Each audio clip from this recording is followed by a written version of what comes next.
Last episode में हमने देखा कि डेल्विन लिनले को फ्लैट नाइफ स्टाइल मेथड सिखाता है। वहीं जब लिनले को माउंटेन रेंज के मैजिकल बीस्ट के बारे में पता चलता है तो वो जल्द से जल्द लेवल 5 का मेज बनने की ठान लेता है। दिन रात लगातार खुद को ट्रेन करने के बाद फाइनली लिनले के अंदर लेवल 5 की पास आ जाती हैं। वहीं इसी बीच लिनले की बनाई हुई मूर्तियां डेल्विन एग्जीबिशन हॉल में भेजने की बात करता है, जिसके बाद फाइनली असेसमेंट डे आता है जहां लिनले का लेवल 5 बनने के लिए बहुत ही हाई डिफिकल्ट लेवल का टेस्ट होता है, जिसे लिनले थोड़ी मुश्किलों के बाद फाइनली अच्छे से पास कर लेता है और एक लेवल 5 का मेज बन जाता है।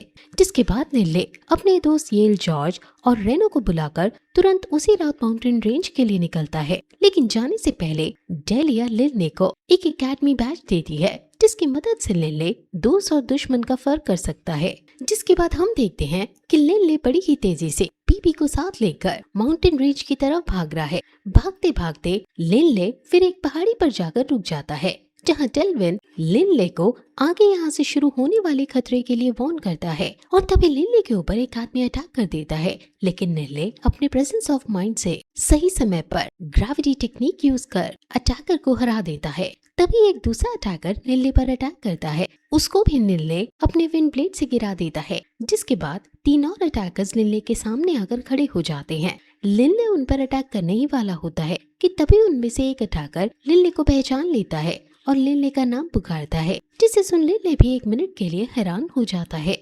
असल में ये इंसान और कोई नहीं, लिनले के अंस्ट एकेडमी में पढ़ने वाला एक लेवल 5 का मेज ही है, जिसका नाम डेलसाटे है। जिसके बाद डेलसाटे लिनले को बताता है कि ये 2 अटैकर्स जिनका नाम कावा और मात है, असल में उसी ने पैसे देकर उन्हें यहाँ बुलवाया है, जो डेलसाटे को माउंटेन रेंज तक पहुँचाने में मदद करेंगे, क्योंकि कावा और मात इस जगह को बहुत अच्छे से समझते हैं। वहीं डेलसाटे अटैकर्स को भी लिनले के बारे में बताता है कि ये अंस्ट एकेडमी में पढ़ने वाला एक जीनियस है। जिसके बाद डेलसाटे लिनले को 15 साल की उम्र में ही लेवल 5 का मेज बनने पर बधाई देता है। जिसके बाद डेलसाटे लिनले को उनके साथ ही mountain range of magical beast की इस जर्नी को तय करने का ऑफर देता है, जिस पर लिनले थोड़ा सोचने के बाद हाँ कर देता है।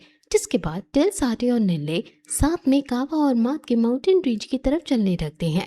तभी डेल्विन लिनले से कहता है कि साथ चलना हमेशा सेफ नहीं होता है। जिस पर लिनले डेल्विन से मन ही मन कहता है कि क्योंकि डेलसाटे उसका स्कूलमेट है, वो उस पर भरोसा कर सकता है और साथ ही माउंटेन रेंज पर पहुंचते ही वो उनसे अपने रास्ते अलग कर लेगा। जिसके बाद सीन प्रोक्स हॉल की तरफ शिफ्ट होता है, जहाँ कॉमन एग्जीबिशन हॉल में काउंट जूनियो मूर्तियों को देख रही हैं। जहाँ काउंट जूनियो हॉल में काम करने वाली लड़की से कह ही रहे होते हैं कि बहुत समय से यहाँ कोई अच्छी मूर्तियाँ नहीं आई हैं। तभी उनकी नजर लिनले की बनाई हुई 3 मूर्तियों पर पड़ती है, जिन्हें देखते ही काउंट जूनियो तुरंत समझ जाता है कि इन्हें खास फ्लैट नाइफ स्टाइल से बनाया गया है।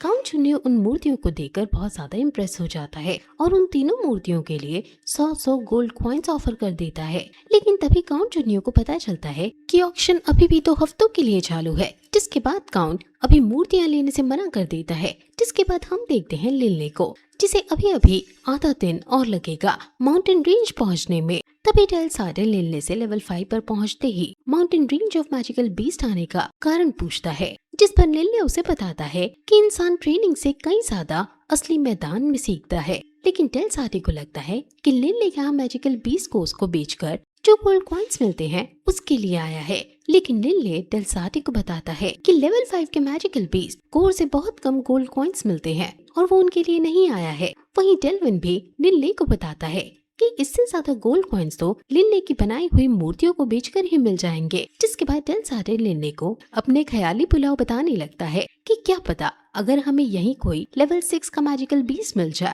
जिसे हम चारों साथ मिलकर तो मार ही देंगे, क्योंकि लेवल 6 के और उससे ऊपर के मैजिकल बीस्ट कोर से 1000 से ज्यादा गोल्ड कॉइन्स मिलते हैं। डेलसाटे के ख्वाब यहाँ नहीं रुकते और वो अगले लेवल 7 के मैजिकल बीस्ट को मारने की बातें करने लगता है और खुद ही खुश होने लगता है। लेकिन मात को ये बात पसंद नहीं आती है और वो डेलसाटे को साफ कह देता है कि लेवल 6 और 7 के मैजिकल बीस्ट बहुत ही अलग लेवल के होते हैं, इसलिए अगर वो कभी लेवल 7 के मैजिकल बीस्ट के सामने आए तो मात उन्हें छोड़कर चला जाएगा।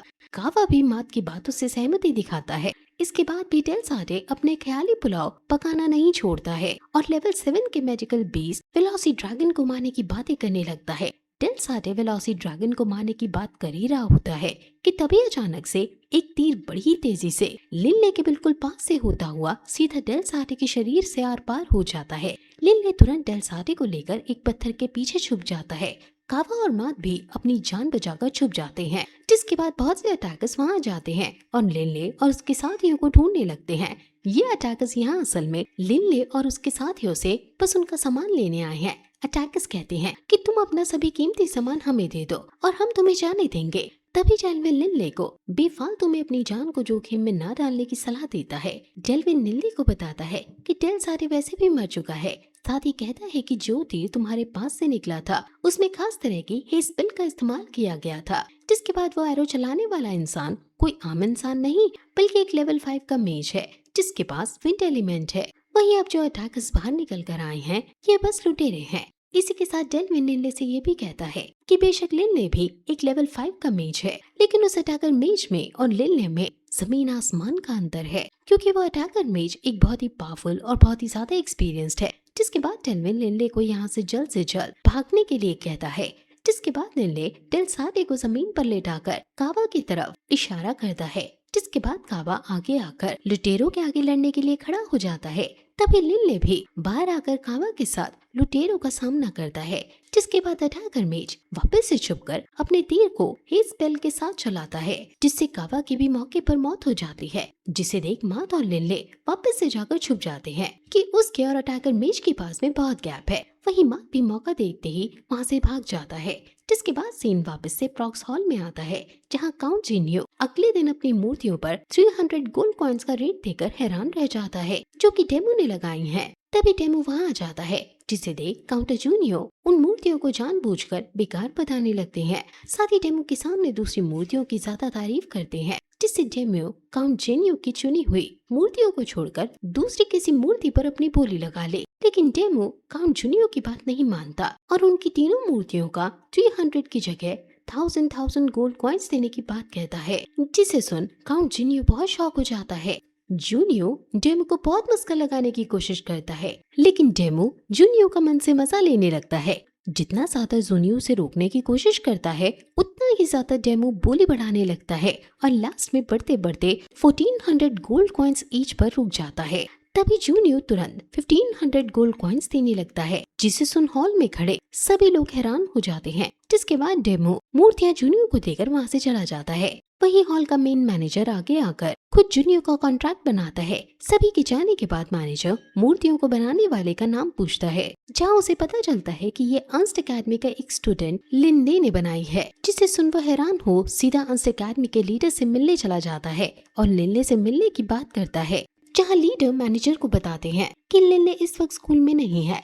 मैनेजर लीडर्स के सामने लिनले की आर्ट की बहुत तारीफ करता है। साथ ही उन्हें बताता है कि इससे पहले कभी प्रॉक्स हॉल के कॉमन एग्जीबिशन हॉल में रखी मूर्तियां इतनी महंगी नहीं बिकी हैं। मैनेजर कहता है कि पूरे होली अलायंस में लगभग 100 एक्सपर्ट मूर्तिकार हैं, जिसमें से सिर्फ 5 और 6 ही मास्टर लेवल के हैं। इसलिए मैनेजर अब लिनले के लिए special silver magic crystal card लाया है। साथ ही लिनले के लिए एक्सपर्ट एग्जीबिशन हॉल में खास प्राइवेट एग्जीबिशन रूम बनाने की बात करता है। डेलिया ये सब सुन लेती है और चुपचाप वहाँ से चली जाती है। जिसके बाद हम लिनले को देखते हैं, जो कि अभी भी वहीं खड़ा हुआ है। डेल्विन भी अब लिनले को साफ कह देता है कि अब यहाँ से भागने का कोई रास्ता नहीं है, अब बस एक ही रास्ता है, जो है मरते दम तक लड़ना। जिसके बाद लिनले फाइट के लिए बिल्कुल तैयार हो जाता है और सबसे पहले अपने विंड सेंस से अटैकर्स के प्रेजेंस का पता लगाने की कोशिश करता है, लेकिन उसे अटैकर कहीं नजर नहीं आता है। लेकिन तभी अचानक से बहुत से तीरों से लिनले के ऊपर अटैक होता है, जिससे लिनले खुद को किसी तरह से बचा लेता है। जिसके बाद लिनले फाइनली अटैकर्स के सामने आ जाता है, लेकिन अटैकर्स का मुंह आधा ढका हुआ है, इसलिए लिनले उसका चेहरा नहीं देख पाता। जिसके बाद दोनों के बीच फाइट होने लगती है। लिनले अटैकर्स के अटैक को डॉज करते हुए बचने की कोशिश करता है। वहीं अटैकर लिनले के पास बचने का कोई मौका नहीं छोड़ते हुए तुरंत अपने हे स्पेल वाला तीर चलाता है और इसी के साथ एपिसोड यहीं खत्म हो जाता है। अगला एपिसोड जल्दी हमारे चैनल पर आएगा। तब तक के लिए कीप वॉचिंग आवर वीडियोस।